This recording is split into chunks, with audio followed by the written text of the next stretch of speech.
2:34 to play. Lou Dort, three-pointer. Rebound, Naz Reid pokes it ahead to McDaniels. Great transition, defense and a steal. Williams to Holmgren. Blocked by Reid. Williams puts it up and in on the follow. Multiple efforts from Jalen Williams.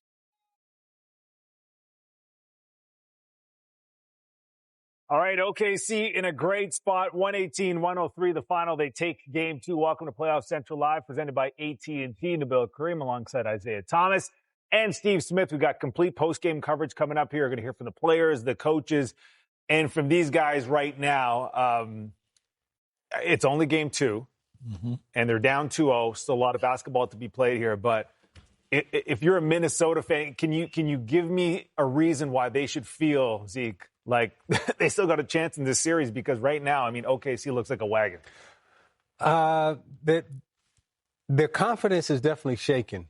And here's why. It's shaken because OKC's defense has been so stifling.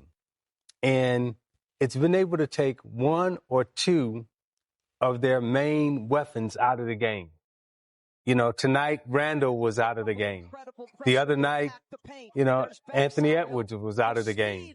So they haven't found a way to really crack the defensive pressure that OKC is applying. Now, here's what OKC has that's totally different than most NBA teams now that we're watching. This is an old 80s basketball team. They got 2 7-footers. They got wingmen that are 6'5", 6'6", and they got a point guard, in Shea, who is, Michael Ray Richardson, Magic Johnson type, not in terms of passing the ball, but in terms of their size.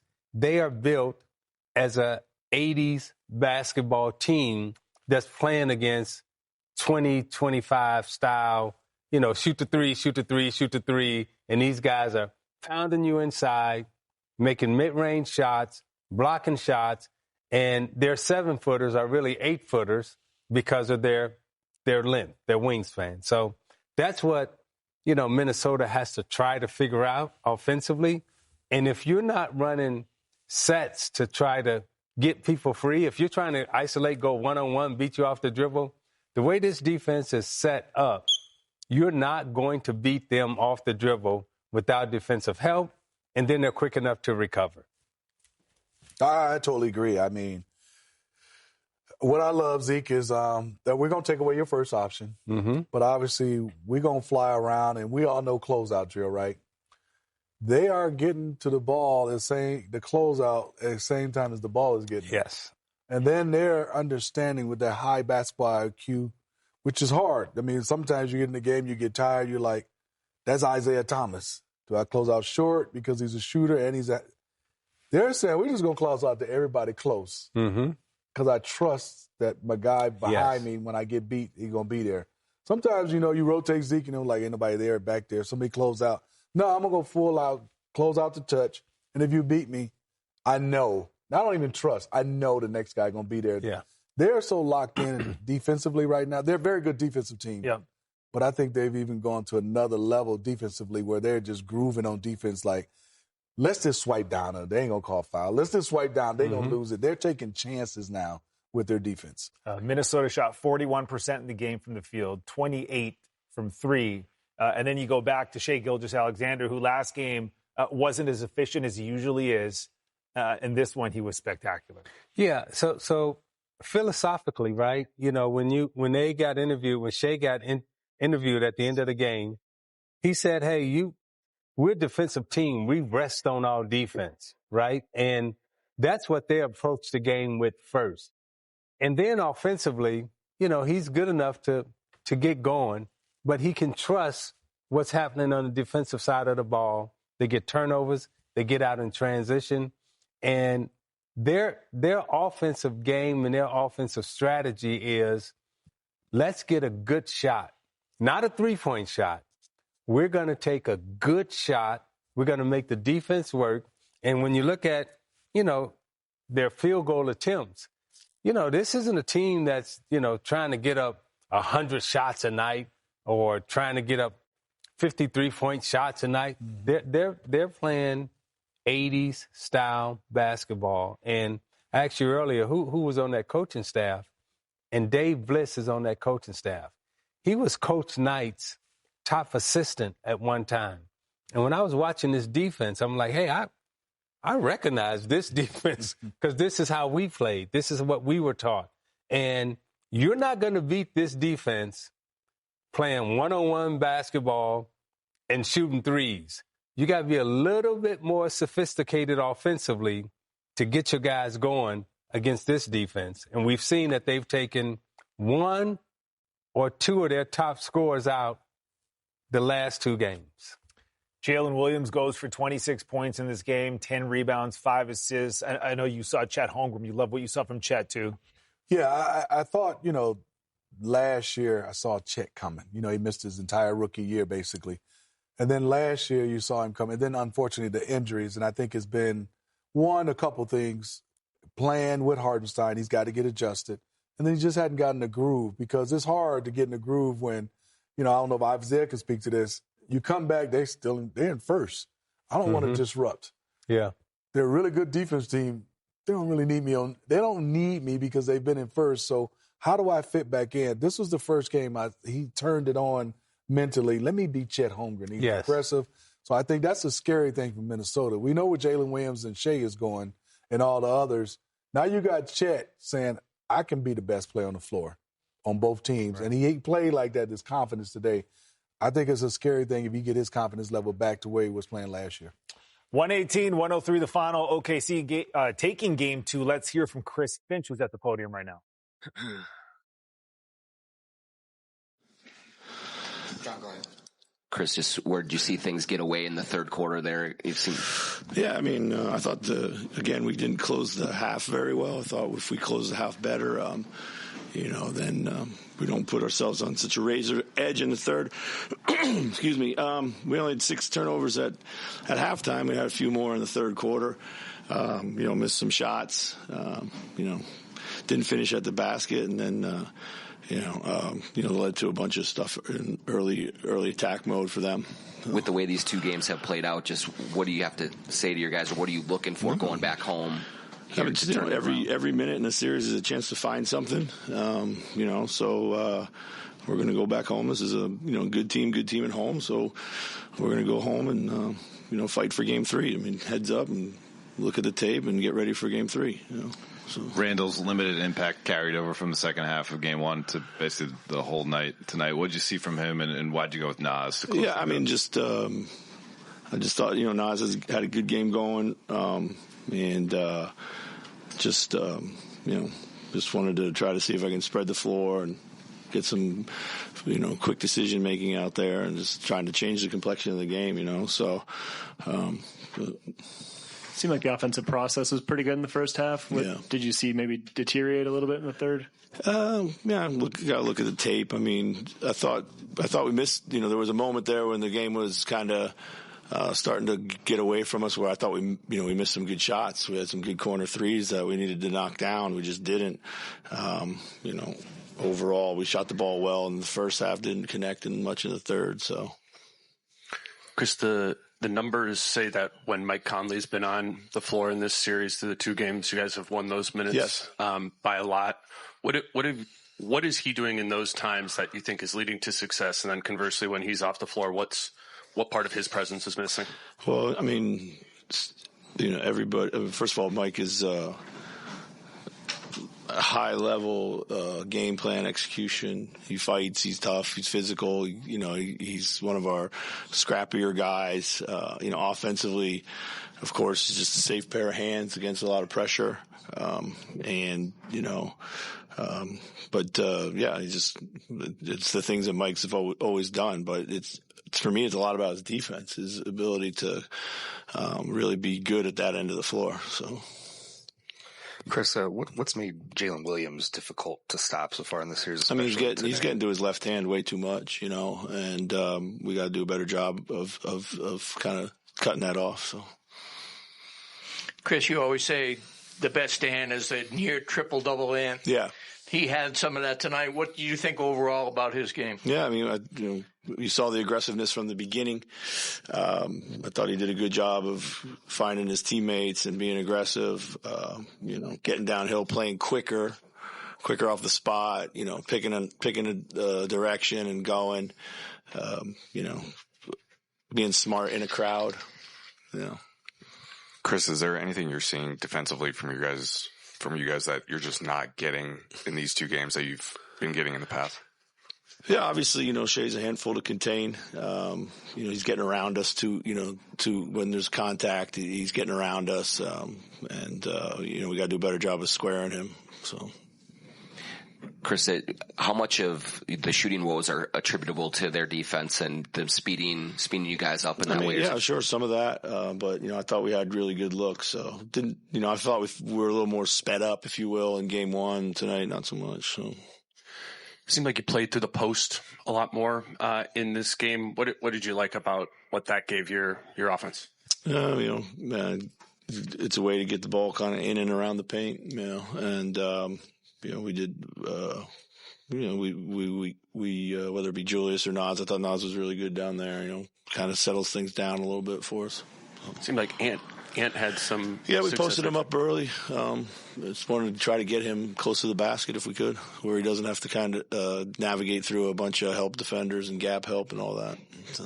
This Oklahoma State's been really good in that 10 to 14 foot range. Yeah, what's the challenge of defending a team like that when so often those are kind of the looks that you're comfortable giving up? Yeah, I mean, we've contested a bunch of them, but I think we got to stay a little more connected in that part of the floor, so. Is there something to just keeping them from getting to it when that seems to be kind of like that is the idea. Right, right. But what is the key to that, I guess? Like I said, we got to square these drives and we got to play with more physicality. So. Any other questions? Thank you. Thanks, Coach. Yep. All right, what do you take from Coach Finch there? I look at it, I think he's trying to work his adjustments right now, and I think it might be a lineup change, and I'm looking, and just from my standpoint, not speaking for him, but to Isaiah's point, this defense, you're going to need guys that can make plays. I love Rudy Gobert, but if you're not going to be able to dominate, blocking shots, rebounding, offensively it's a little tough. If he catches it, you got to dunk it. You got to be aggressive. If you're not doing that, they might have to play more Nas and Julius Randle more together. And I think it's probably crazy to say they're going to have to play smaller. But if you play smaller, OKC is so big. And if you play big, then they're more skilled than you. Right. So it's going to be tough because they need Mike Conley on the floor. And this is not being able to take Mike Conley off the floor, but the smaller they get, there's the advantage OKC. But they need to play smaller so they can have more skilled guys to be able to, when you kick it, somebody else can make a play. They don't have a lot of guys that make a play off the dribble. Yeah.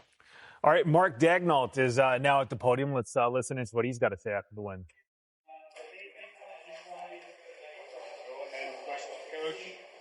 Nick Gallo, KCThunder.com.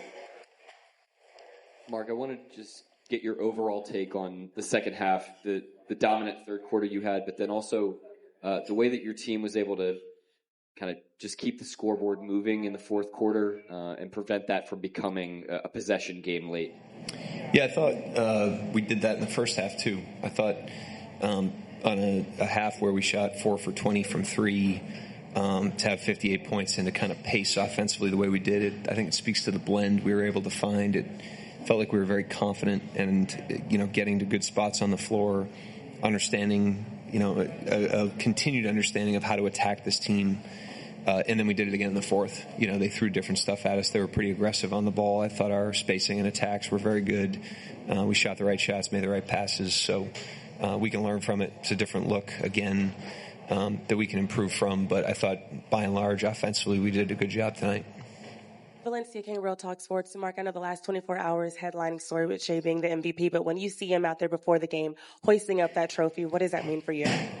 Special moment, to share with the fans. I mean, the fans that are here tonight, those are like iconic pictures in history of the league, and the fans get to enjoy that and acknowledge him. And it's an appropriate time to say that in these two games, as well as the rest of the games, but our fans were outstanding, put the wind at our back in these games, and we're going to continue to need them. Coach, Shea was good as always, but it sure seemed like Dub had an especially good game. How'd you look at him? Yeah, I mean, he was really aggressive. He was efficient. I thought he chose the right spots to get to his spots and pull up, and chose the right spots to attack the basket, found good passes. I thought his floor game was very good, and he was very good again defensively. So a great night out of him, obviously. Mark, with all that's swirled around Shea, for him to come out tonight and have the kind of not harried performance, it was just him. What does that say about just where he is at this point? And what do you like most about what he brought tonight? Yeah, I mean, he came ready to play, and, we knew Minnesota off of game one would come out and play the way they did. They were, putting us in closeouts. They were passing the ball, and they were sharp, early in the game. And, it's a pretty predictable thing, but it's not until you get out in the game that you're navigating it. And that's where you need guys to lead. And I thought he led tonight just with his approach and his force and his blend. He threw great passes down the stretch. The attacks Nick was talking about. I thought he had a good blend of attacks and early passes, and he kept the scoreboard moving for us down the stretch. Coach, can you talk about the relationship between Shea and Chris Paul, what Chris meant to him, and what does it mean for somebody like that to show up and support tonight? Chris was here? Oh, I didn't know. Well, I'm not like watching on TV like you guys are, so I didn't see him. Yeah, I mean, I'll let Shea speak to it because he's got a better pulse on that. Obviously, he's lived it. But all I know is Chris Paul was here for a year and couldn't have been more impressive in terms of his day-to-day readiness, his professionalism. And, Shea was young, Lou was young. We had other young guys on that team, and he just walked the walk. And, there's a reason he's played as long as he has. There's a reason he's played at the impact that he has for so many years. When you get to see him day to day and how serious he is about his craft, it all makes a lot more sense. So I have the ultimate respect for Chris. Mark, when both Kaysen and Lou are out there together and Edwards is on the floor, you've kind of switched up which one of those guys has that primary assignment. How do you decide, when to put Kaysen on him, when to put Lou on him, and just how valuable is it to have two options like that? Yeah, I don't do the matchups, so the assistants are handling the possession-to-possession matchups, and I don't know what the hell they're doing and why. But, those guys, it's great to have two of them out there.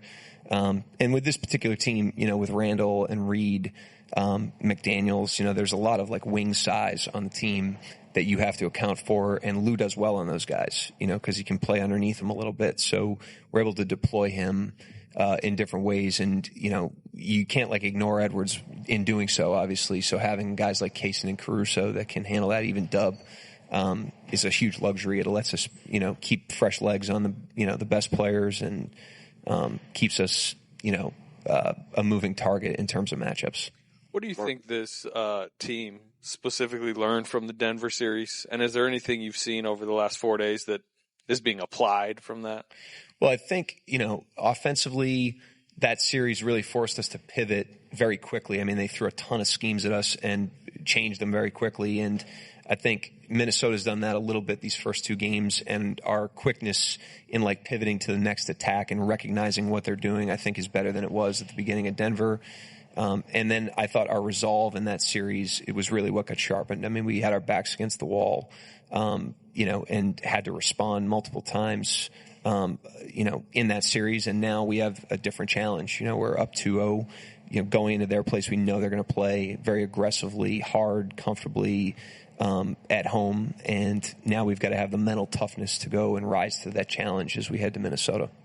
Mark, we've been talking about these sort of signature killer runs, maybe more specifically in the third and fourth quarters all year. It feels like Minnesota is maybe especially susceptible to those. If you even agree with that, why do you think that is? And sort of, can you recognize at a point in the game when a team is loosening its grip per se?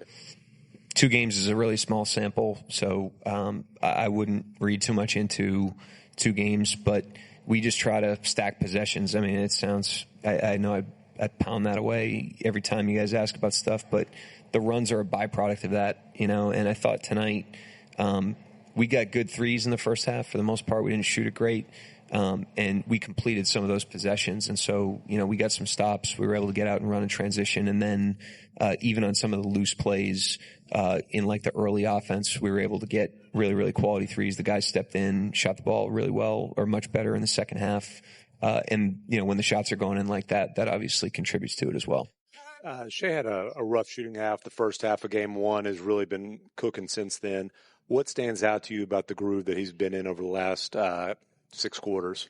Yeah, he's just got an unbelievable ability to not be in a groove and get himself there almost instantaneously. You never feel like the next play is going to be a continuation of, a lack of rhythm or a couple misses. You always feel like he's always, getting himself going for the next possession. So just great mental toughness, great consistency.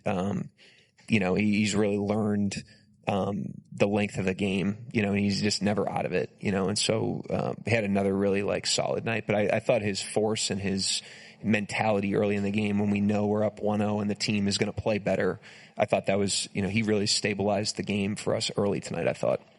Looked like your small ball kind of picked the pace up in the second and third quarters where you kind of get the pace going for you, I guess. Yeah, it's been good so far in this series. We've mixed it in with Gobert on the court. We've mixed it in with, Reed and Randall on the court. They've downsized a couple times now, especially in the fourth quarters of these games. And so we've just kind of leaned into that, but we're going to need everybody to be ready to go. The series always evolves in unpredictable ways. And so we've got to keep all of our tools sharp, and we got to be able to put, different lineups on the floor and have the guys deliver. But they've done a great job through 2 games. Coach, you had Lou Dort and both J-Dub make the all-defensive teams. That was announced today. But when you talk about the luxury of whenever those guys go out, having guys like Kaysen and Alex Caruso, also guys, one that has probably the potential to be on one, and one who's been on all-defensive, just kind of putting those guys in whenever you take those other guys out. Yeah, we got great depth and versatility on our team, and on top of that, a bunch of guys that are willing to play for the team and do whatever is necessary. And I thought the guys did a great job tonight. Edwards was, much more, he was loosened up tonight. I thought a lot of that was the way they were playing. And they really took on the challenge with him, and he really had to earn, he had to earn everything he got for the most part. Nothing came easy for him. He played really well, but, having guys that are willing to make somebody like that work for their points and work for their production, that's, huge. And I thought they did a good job of that tonight, despite Edwards' night. Mark, I think most people would associate distractions with negative things, but you've had this last week with Shea getting the MVP. There's been some other things out there. What does it say about him and his sort of just mental toughness and ability to focus to have a performance like this when the stakes are this big? We take great pride in having an environment that's consistent day to day, and it's been the same environment from when we were winning 20 games as it is now. And that's, I think, what we lean on in the ups and downs of the season and different events that happen. But with that said, part of what makes him special is the imprint that he's had on that environment and how much he's contributed to that environment and been a part of building that environment that we're now all benefiting from as a team. Andrew Schlecht with The Athletic. You guys were able to limit Julius Randle tonight. What'd you like about the way you defended him? I thought, like I said, Minnesota came out and they were sharp and they were attacking and they were, playing with a high level of pace and urgency and really tested us. And I thought, they got the best of us on some possessions, but for the most part, we were able to kind of maintain our game plan, with the main guys and also with the rest of their guys that are all very effective two-end players. So we did a good job, getting a counterpunch from them and being able to kind of take some counterpunches tonight. That was not an easy game, and they played pretty well in a lot of the stretches. And so we have to be ready for them to go to another level, like I said, as they go back home. Yeah, Mark, I think through 2.5 quarters, I think Minnesota had only 6 turnovers. Did you like your defense up to that point? And at that point, all of a sudden, you had 5 the rest of the quarter and broke the game. But were you playing the kind of defense you wanted to before that spigot got turned on? I thought Minnesota played really well, in their attacks early in the game and had us behind a lot of plays. I credit them. They made good adjustments in between the games, and they were much sharper. And we had to kind of catch up to that fastball, and I thought we were able to do that. But, the turnovers are never like the outcome. If we're low turnover, it's really about, what level of discomfort we're able to put on the opponent. And if that's inefficient shots or long possessions or making them work for everything or a turnover, we don't really worry about what the outcome of those possessions are. We're just trying to make sure we're taking care of what we can control. You guys had, I think, 14 non-paint twos in the first half. I mean, are you going into half happy with how the offense is played? I was aware of that, and I just thought, there was a level of assertive. I didn't think we were settling, and I didn't think we were stuck on those shots. Meaning we have a bad possession and we have to bomb one of those up. I thought we had really good shooters, kind of playing with some force and some aggressiveness. Obviously, we want to have a blend. We want to get to the rim. We want to get open threes. We have great mid-range shooters. Some of that was Caruso had a couple floaters against the zone. Hartenstein trailed in a couple, so those add up. But I thought generally the way we were attacking showed an improved understanding of the opponent, which is really what we were after tonight, and we just have to continue to do that as we navigate the series. Yep, thanks. All right, insightful stuff there from Coach Daigneault. We're waiting on that man, Shai Gilgeous-Alexander.